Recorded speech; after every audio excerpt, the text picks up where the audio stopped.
Hi there. Thanks for checking out our channel. This is your first time viewing one of our videos. We'd like you to hit subscribe if you'd like to.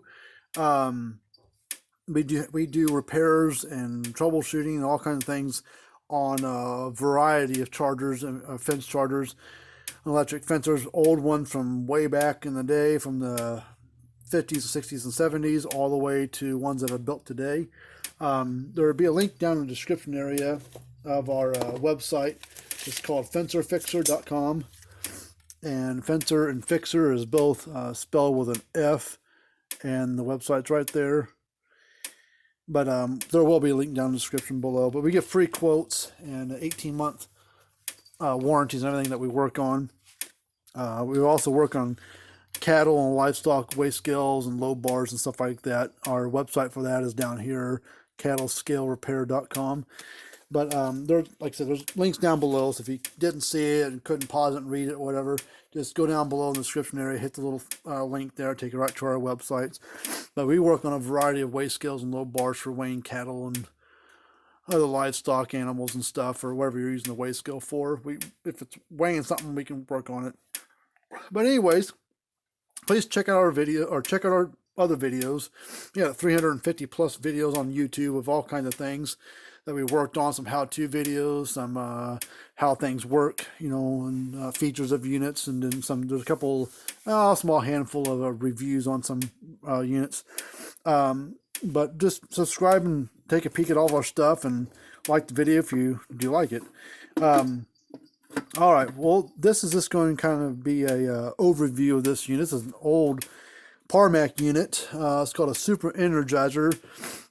This is SE1. Right now they're on SE5. SE1, SE2, and SE3 were basically almost the same model. They don't share, all the parts aren't the same, but they share a few parts that are similar inside of them. The SE4 came along.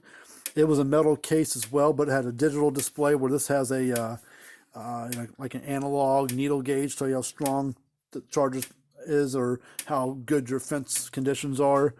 And then the SE5 came around about 10 years ago or so, and it's a plastic case unit that's digital readout on it as well. But this is one of the early ones. But we'll take it apart and kind of show you a little bit about it.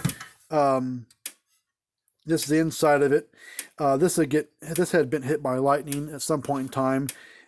There's a couple of surge protector things right here, surge suppressors.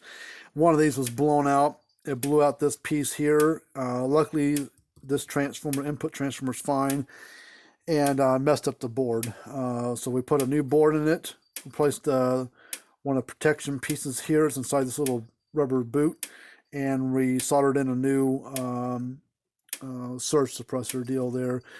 And luckily, that's all that it needed. Everything else is fine. Transformer is good, and the capacitor is fine. This has been worked on once before by somebody.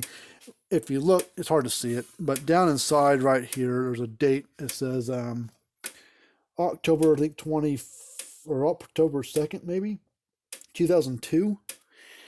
That's when it was probably built. If you look inside here, it's been serviced at one other time. There's a little sticker here, serviced probably by Parmak back in May of 2012. So it went about 10 years before it needed to be worked on, and then it took another 8 years before we got our hands on it. So, and I don't know how long this had been sitting around not working. We also put a new fuse mount here on this one here. This one was bad. You can see it's a metal case. It's full of rust on the inside, so no water got in it, set down the bottom. A lot of rust sitting in the bottom. We blew it out, and I took a brush and cleaned up a lot of the bigger pieces that were, where it was real thick, so that way if it flaked off and didn't hit something and short something out on accident. But these are old school Parmaks, so the new ones don't look nothing like them. Even the SE4s that were digital gauge, they're a metal case, didn't look anything like these either. So, but we'll plug it in and show you that it's working.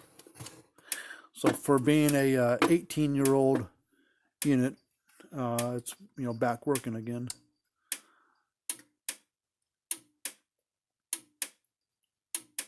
So see it clicking along there.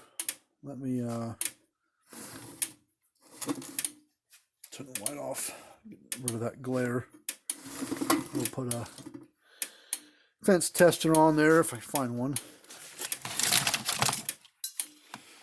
Alright, we don't really sell anything. We occasionally sell parts for units or whatever, maybe a used unit if we have one sitting around. But we don't sell anything. We're just a repair place that works on fence chargers. We're not affiliated with anybody. We're an independent repair shop. It's just me, and occasionally my dad works with me, but we're like a little shop behind the house. But if you're ever looking for a good tester and you're using those stupid flashing light testers that are cheap for like $10, and sometimes you can read them, sometimes you can't. If you want a good digital one that's actually well built, not a cheap junky thing on the inside, look at one of these. These things are really good. It's a Gallagher fence voltmeter. It's their old name, they used to call it, was a Gallagher DVM3 digital voltmeter. Number 3 was like the third version of it, basically third model that came out for the digital stuff. What I like about these testers versus a lot of the other ones out there is these are very accurate testers. Then Gallagher makes their testers in-house. They're not made in China or Taiwan or someplace like that. They're made in-house by Gallagher. You can get parts from them. They are repairable. They don't go bad that often. So that's the good thing about it. Plus, they read most brands very, very accurately, where some other brands like the Zariba and the Parmak testers that are digital, man, they are all over the place when it comes to different brands. And they'll read this one that's like 17,000 volts when darn well it's not reading that high. So that's what I don't like about those Parmak ones. But we'll put this tester on here real quick, and we'll see what kind of volt reading we get out of it. Getting about 8,000 volts, 7.9 kV, so 7,900 volts coming out of it. So another thing we'll do is put a little touch the hot side and get real close to the ground side. Should shoot a nice little spark out of it.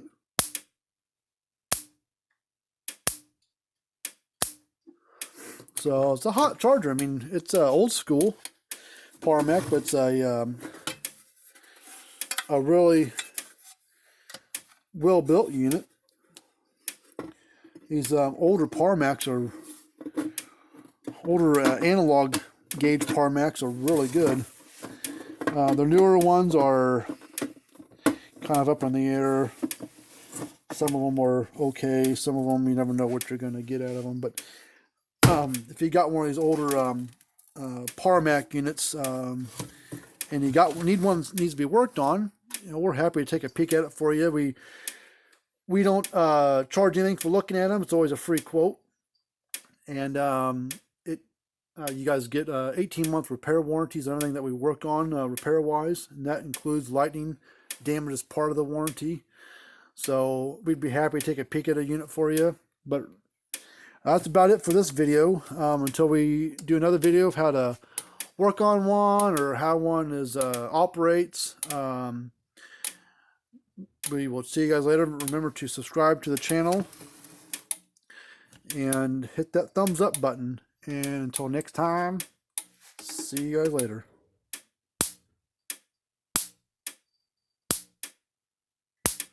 That shoots about a 1/4 inch spark. Pretty good.